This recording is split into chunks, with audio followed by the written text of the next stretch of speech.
yo creo que estamos en un momento muy difícil como país. Venimos saliendo de una derrota, de la derrota de la Convención Constitucional. Y esa derrota, muchas de las causas, ¿no? Tiene relación también con la descomposición que estamos viviendo como sociedad, ¿no? Y esa descomposición directamente relacionada con el sistema neoliberal que implementó la dictadura. Por lo tanto, los 50 años también estamos con muchos desafíos, ¿no? Con muchos desafíos que no solamente acaban este septiembre, este 11 de septiembre, sino que también son desafíos de largo aliento. Y sobre todo para el movimiento feminista, ¿no? Estamos en un auge porque una de las cosas que hemos venido sosteniendo es que cuando viene la derrota de la Convención Constitucional, también empieza a emerger distintos discursos de autoritarismo, y esos autoritarismos no solamente tienen que ver con, por ejemplo, el reforzamiento de la seguridad policial, ¿no? En términos como policiales, sino que también discursos conservadores, ¿no? Un autoritarismo en la familia, autoritarismo en los valores, ¿no? En todo lo que tiene que ver con la disputa de los derechos también de las mujeres. Entonces, creo que estamos en un momento muy desafiante, pero no por eso creo que tenemos que dejar como de pensar, de crear, de reflexionar y sobre todo de estar ahí con las personas para poder ver cómo podemos hacer un sentido, ¿no? De estos 50 años, hacer sentido. Yo creo que eso es uno de los grandes también desafíos. Elisa, las disputas de poder entiendo que son muy largas y complejas a lo largo del tiempo, y la disputa de poder y de sentido con respecto a la lógica de lo que pasó en las dictaduras es muy fuerte. Vimos sectores negacionistas muy potentes en el último tiempo. ¿Qué es lo que entiendes que ha pasado en la sociedad que permiten recibir ese tipo de discursos y apoyar partes de la sociedad ese tipo de discursos? ¿Es una antigua grieta de definiciones? ¿Es la antigua derecha o hay una reconversión de la derecha que por otros medios consigue volver a los mismos ejes?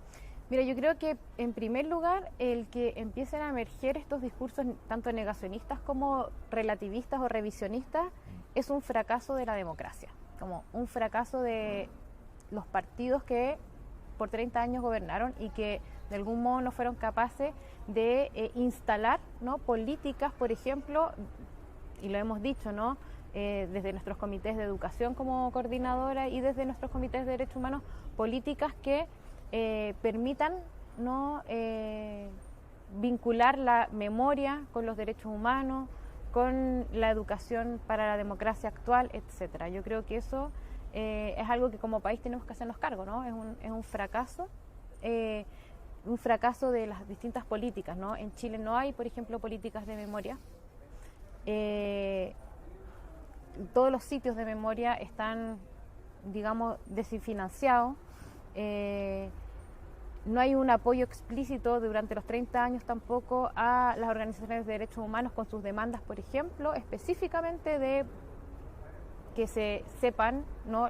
Lo que ocurrió realmente en este país, ¿no? Que se desclasifiquen ciertos archivos, etcétera. Entonces yo creo que en primer lugar es importante hacernos ese mea culpa que como de los 30 años, ¿no? Yo creo que no se puede eludir. Pero eso tampoco nos lava de responsabilidad, ¿no? Claro. Y por lo tanto, como movimiento feminista, al menos en Chile hemos dado cuenta de que esta conmemoración es parte de nuestra agenda. Y es parte de nuestra agenda por varios motivos, ¿no? En primer lugar, porque como feministas hemos dado cuenta de la importancia que tiene que ver con relevar la violencia específica que vivieron las mujeres y también las disidencias en la época de la dictadura, y es algo que no se habla. Y también porque también como feministas que hemos irrumpido, ¿no? Este último tiempo hemos dado cuenta de la relación que tiene este sistema neoliberal con la precarización de la vida de las mujeres. Y este sistema liberal vino implementado por la dictadura, entonces no nos podemos sentir ajenas, ¿no? A esta conmemoración. En ese sentido, Elisa, las luchas de los feminismos claramente han marcado la agenda en toda nuestra América de manera muy potente, inclusive posiblemente como los movimientos sociales que más políticas públicas han generado en los últimos años con respecto a las luchas en la calle. ¿Cuáles son los grandes desafíos? Y hoy como vocera de la Coordinadora Feminista 8M, ¿cuáles son los grandes desafíos? Tú hablabas recién de cómo el neoliberalismo, pienso rápidamente tareas de cuidado, pero máxima productividad. ¿Cuáles son los desafíos de los feminismos o cuáles interpretan ustedes que son aquí en Chile?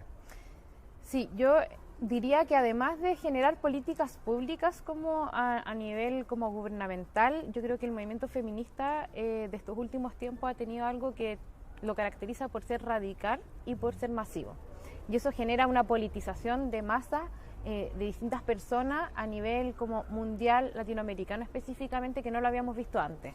Y además también diría que a partir de eso, ¿no?, nuestro desafío es seguir manteniendo ese nivel de politización, ¿no? Y para eso, uno de los desafíos que al menos desde la Coordinadora Feminista 8M nos hemos dado es volver a conectar con los territorios. Eso es uno de los grandes desafíos. Entonces, por lo tanto, por ejemplo, todas nuestras políticas de conmemoración que hemos levantado este año son con los territorios, desde las poblaciones. Levantar, ¿no?, las distintas memorias que ahí en los distintos lugares surgieron o surgen a partir de estos 50 años. Creo que eso es súper importante como dar cuenta, porque muchas veces, a pesar de haber sido este feminismo tan de masa, se ve muchas veces alejado por ciertas miles de cosas, ¿no?, como por ciertos lenguajes que se utilizan, y yo creo que eso también es una autocrítica que hay que hacer y hay que tomarlo como un desafío, y un desafío también con mucha alegría, esperanza, yo creo, como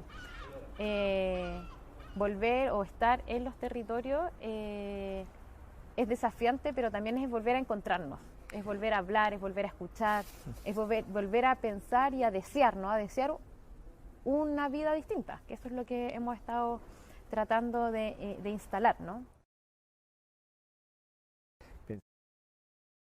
Pensaba mientras te escuchaba y recordaba las entrevistas anteriores que fuimos haciendo, en donde el planteo relacionado a la necesidad de formación política, sí, de trabajar en colectivo, de no pensar solo en la lógica de las individualidades. Decían varios y varias entrevistados y entrevistadas antes que era la única forma de deconstruir estas lógicas del negacionismo, del conservadurismo.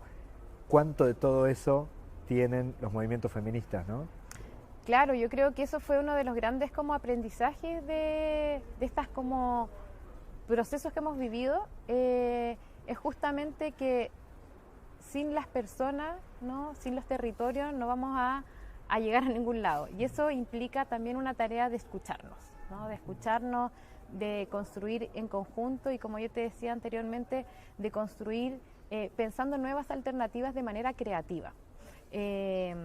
Y en ese sentido, un ejemplo, hemos estado con pobladoras de un sector que se llama Puente Alto, haciendo talleres de bordado textil, y eso, a partir de ahí, tratar de relevar las distintas luchas, las distintas violencias que se vivió en dictadura, ¿no? O sea, también es mostrar otra forma a partir de la que se puede hacer política, ¿no? Yo creo que es algo que el movimiento feminista siempre ha puesto de manifiesto, ¿no?, esa creatividad de poder hacer política y hablar de las cosas importantes para nuestras vidas de manera creativa. Y creo que eso es el desafío que tenemos también ahora. Elisa, entiendo, digo, lo sé, no solo lo entiendo, digo que aquí la coordinadora es muy fuerte, digo, es muy potente, digo, no hay nadie que pueda no conocer, inclusive hasta gente contraria a muchas de las luchas que llevan adelante. Pero cuéntanos un poco, si quieres, de un poco más la historia, como para poder entender la profundidad, y que en otras partes de Latinoamérica, por ahí gente que no tenía idea y que no conocía, entienda la dimensión de lucha que tienen. Bueno, la coordinadora surge en el año 2018 con distintas militantes, sobre todo de la izquierda de Chile, y tiene principalmente como objetivo transversalizar el feminismo a distintos niveles de la sociedad, ¿no? Ahí nos fuimos haciendo una agrupación mucho más grande, articulándonos en distintos niveles, con distintas mujeres de territorio y también de distintos aspectos políticos, ¿no? luego tuvimos un gran desafío que fue llevar el feminismo a la Convención Constitucional. Y eso nos dio muchos aprendizajes, ¿no? El cómo funcionan los aparatos institucionales, los tiempos, ¿no?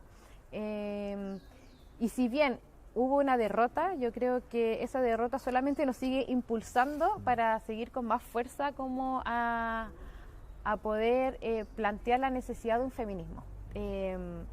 Hoy día estamos justamente planteando la necesidad del feminismo justamente por lo que tú decías, ¿no? Por la emergencia de la ultraderecha. Una de las lecturas que hemos hecho es que la ultraderecha es, al menos en Latinoamérica, antifeminista, ¿no? Ha tenido discursos antifeministas, ha tenido discursos antiderechos, anti las disidencias. Entonces, nos parece fundamental que el feminismo esté en esos lugares para poder, en el fondo, defender las mínimas conquistas que hemos tenido, en primer lugar, y poder también generar otros sentidos, ¿no? Otros sentidos de otra vida posible, ¿no? Justamente el tema de los cuidados, el tema de la seguridad. Las mujeres feministas, ahora que, por ejemplo, una de las cosas que utiliza mucho la ultraderecha, ¿no? Es el tema de la seguridad, que nos sentimos inseguros en la sociedad, la delincuencia. Bueno, las mujeres no es algo nuevo para nosotras la seguridad, ¿no? Las mujeres cada vez que salimos a las calles nos sentimos inseguras, que más que nosotras podemos hablar de la seguridad y hemos buscado métodos, maneras, ¿no? Como te decía, entre creativas también, de reflexión para poder hacer frente a estas cosas. No es que no las veamos, ¿no? Es que no creemos en las mismas recetas de siempre, eso es, no creemos en las mismas recetas de siempre que han fracasado y que lo que hacen básicamente es seguir instaurando un sistema de inseguridad. Entonces creo, y es una de las cosas que hemos reflexionado, que el feminismo es crucial en este minuto, sobre todo porque la ultraderecha tiene como agenda socavar las distintas expresiones que hemos logrado.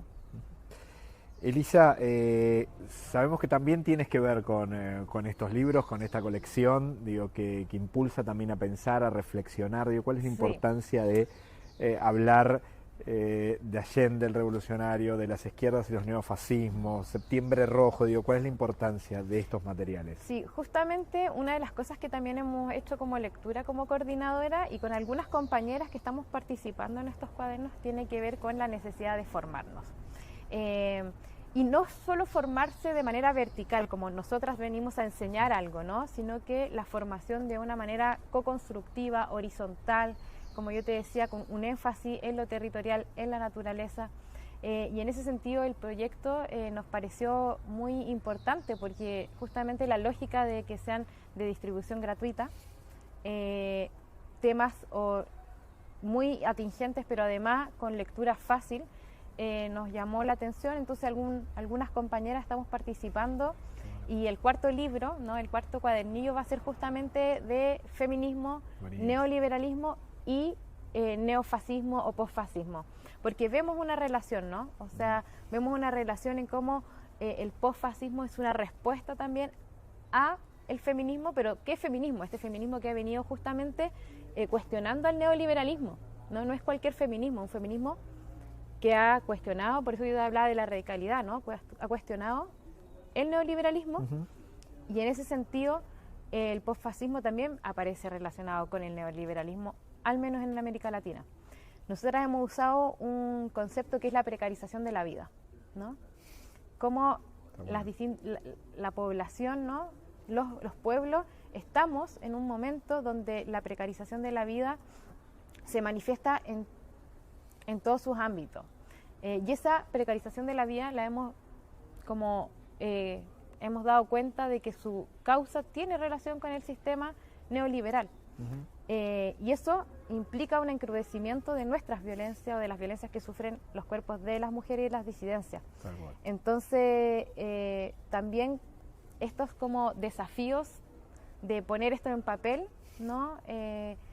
Y de hacer un análisis de lo que está pasando hoy en día, nos convocó y somos parte de estos cuadernillos de formación, Memoria y Utopía, y aparte el nombre creemos que es muy atingente también a los 50 años, ¿no? Memoria y la utopía que la podemos buscar en las luchas anteriores, porque nosotras no partimos el 2018, ¿no? Somos herederas de distintas luchas a lo largo de toda la historia de Chile, y cómo ir buscando atrás también esos proyectos que nos inspiran.